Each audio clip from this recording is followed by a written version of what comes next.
we're just going to start over. That's okay. Yeah. Yeah, start over. Hey guys, welcome to another episode of HCC MovieMakers Academy Movie Reviews. I'm Trey Dixon. And I'm Analiesa Salazar. And we just saw Interstellar. Interstellar is the new film from director Christopher Nolan. It stars Matthew McConaughey, Anne Hathaway, Jessica Chastain, Casey Affleck, Wes Bentley, Michael Caine, of course. And it's a story about how the world is basically on the brink of the human extinction, and a group of astronauts find a wormhole that's circling around the rim of Saturn, and they travel into it in order to find a habitable world in another galaxy. What'd you think of this movie? It was entertaining. It was entertaining. Yes, it was fun to watch, from a cinematography standpoint. Yeah. It was just beautiful. I think what we should do is you can't really talk about this massive movie and really get into the issues that I think you and I have about it. No, we can't. Without delving into spoilers. Yeah. So, yeah. Warning, this whole review is going to be full of spoilers. Yep, it really is. But we're going to start talking about the things that we liked, which is, I think, mostly having to do with the technical aspects. Yes, technically, yes. I loved the cinematography, which was just beautiful. Absolutely. And they didn't have Wally Pfister working on it. And, Hoyt van Hoytema, the guy who did Let the Right One In. Well, and it wasn't green screen. Yeah. Which is another great thing, Gravity was, but that was different. Yeah. But this one was, no green screen, and it just made me feel like I was in space. It very much harkened back to Kubrick's 2001: A Space Odyssey. It did. And Nolan has been very vocal about his appreciation of that movie, and it really shows. But you can tell, even if I had never even known that he'd even voiced his his opinion on that, I would have watched that movie. This is like the biggest fan of 2001: A Space Odyssey. Obviously, had all the money in the world, and yeah. A lot of really great practical applications. Amazing.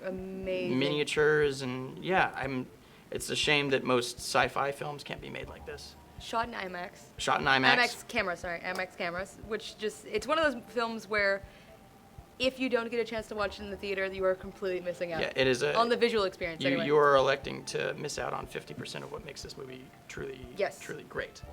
Another good point of the movie was the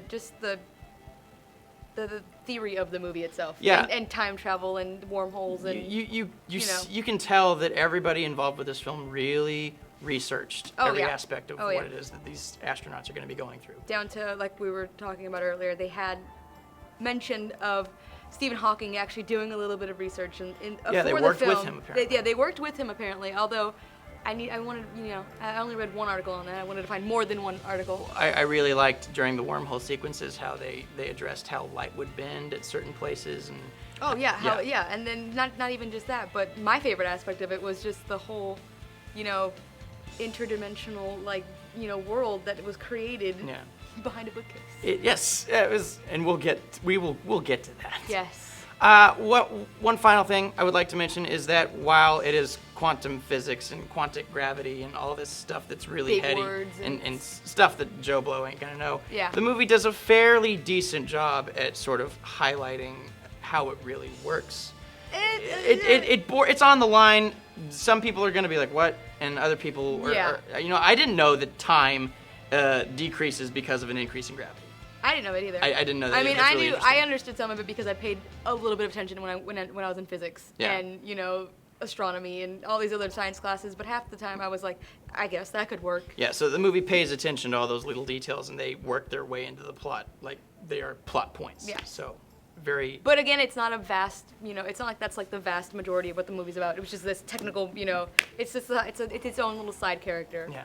Which you don't really have to get that scientific portion of it to understand the movie itself. Yeah. So if we were going to judge this movie based off of its technical prowess and all of the research that went into it, it'd be a great movie. We would probably give it a 10 out of 10. Yeah, I'd give it a 10 out of 10. I'd be throwing Oscars at it. However, from a story standpoint, I wish they had done some research with a screenwriter. Or two. Or three. Just a any team. Any screenwriter. Really, It's. Okay. Yeah. Let's not blow it out of proportion. No. It's not that bad. No, it's not. It's not that bad. But for all the hype and acclaim that it was getting leading up to this movie, and that everyone was like, "It's Christopher Nolan, and he's doing this big thing, it's Dark Knight." Stanley all you hear is Kubrick-esque. all you hear is Dark Knight, and And no one ever mentions. It's a cake for yeah. Yeah. No one ever mentions Memento, but that's a whole other thing. It's You know, like he's done more than Dark Knight, people. This is what happens if you were to take. I know you like Spielberg, and I'm gonna just go ahead and say this. Spielberg is a schmaltz director, but he understands schmaltz, and he knows how to utilize it very well. Yes. When I say schmaltz, what I really mean is... He means it in the most loving way When I say schmaltz, and I've said schmaltz several times on the show, I mean sentimentality. Yes. Steven Spielberg is a very sentimental director. And he makes it work, but Yeah. it works for all of his films. This is what would happen if you were to take a heady, cerebral Stanley Kubrick type of movie and have a Steven Spielberg sentimental... Sprinkled over? No, at its center. Okay. When everybody looks at the interviews with all the actors, they say, oh well, at the end of the day, it's a love story between a father and his daughter. And a scientist for humanity. Yeah, and that, I mean, it is an aspect of it. But when you think about, you're like, really? You sit through that movie for 2.5, almost 3 hours, and you go, that's what the main story the word is hokey. Yeah. The word is hokey. Some people aren't gonna mind it. My mom loved it because she's... My entire family loved it, and I walked out the theater going, it's that thing where the love is the best thing, and it triumphs over everything. Yeah, I know. I think I said to you earlier, like, it would be great if that was the point to, like, an animated Disney movie, but it doesn't really work in a movie where you're dealing with really relative dimensions, thick scientific subject matter. It doesn't work out that well. It was a bit predictable. Predictable, tonally inconsistent at times. Predictable to the point where when the movie starts, I leaned over to my mom and I was like, hey, I was like, I feel like this and this, watch, this is going to happen in this order. And she's like, no, it's not. And then as it happens, she goes, how did you figure that out? I go, the entire first half of the movie set that up. How did you not see that? Yeah. And then later, and then later, as she thinks about it, she goes, oh, you know what? I was too busy looking at how pretty the movie was to actually figure out what was going on. So the end of the movie kind of made me laugh out loud a couple I times. enjoyed the end of the movie. I thought that's what I was like, oh, okay, you seem to redeem yourself a little bit. I mean, it was like the way that it had all wrapped up. It was how I would have wrapped it up if I wanted to tug at the heartstrings in the most forced of ways. But it worked. It worked. It didn't work for me very much. I mean, there was there was a lump in my throat. It was people were talking about how the main strength of this movie is its emotional connection with all of the characters. And I never really had that with any of them. I didn't. I did for one character. Which one? Jessica Chastain's character. Oh, really? Yeah. I mean, I didn't care. I didn't care for Murph's character at all. I loved Murph. I thought that Murph was the most ungrateful little... No, I did think that in the beginning, but as the movie progresses, you're like, no, she's got a point to being like this. Casey Affleck's character, not really. No, Casey Affleck has like 3 lines in the whole movie. Yeah, he did. His character, I thought he was a psychopath about halfway through the movie. No, he really behaves inappropriately. He really does. There's a point where I think he's going to kill Jessica Chastain, and I was like, oh, okay, that didn't just happen. You just set that up like he was going to murder her. Yeah, so the Tesseract at the very end of the movie, after he's been in this subdimensional cortex where he's been manipulating space-time with gravity, it starts through Morse code. Through Morse code and all this stuff, Yeah. it starts to collapse, and we discover, or at least... Matthew McConaughey and Tars explains very verbally to the audience, which is something that I hate. Which is Tars's main character, like the entire point of Tars's character. To explain things to the audience. It's just to explain everything to the audience. Yeah, don't explain things to the audience. You shouldn't have to explain The reason things. that 2001: Space Odyssey was so great is because there was no explanation. There was no explanation. Yeah. If you feel the need to have to explain these huge, reasonings to the audience, if Dave in 2001: Space Odyssey, when he was at the very end of the wormhole and he was in the big room, was explaining to the audience, "Oh, there's me as an old person," then it just would have. It would have been stupid. Yeah. So, anyway, back on track.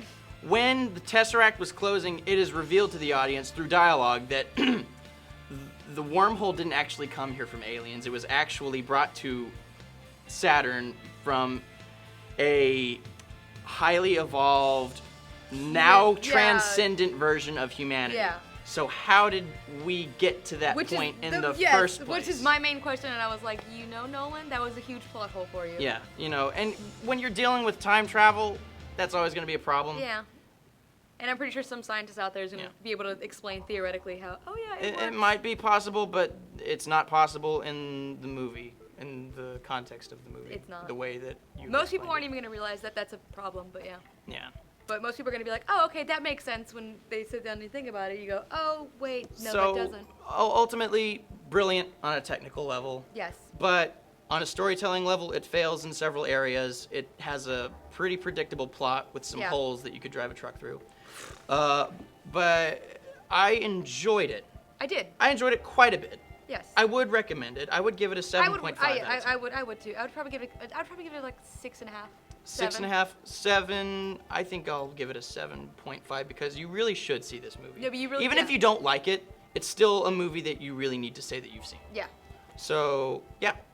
Go see Interstellar in the biggest screen that you can possibly see it. Yes. And we will see you next time on HCC MovieMakers Academy Movie Reviews. We are brought to you by the Houston Community College Filmmaking Program and HCC TV. Visit us on YouTube if you like more videos that are like this. Click on the link below and we will send you to more. Thank you very much for watching and have a great day.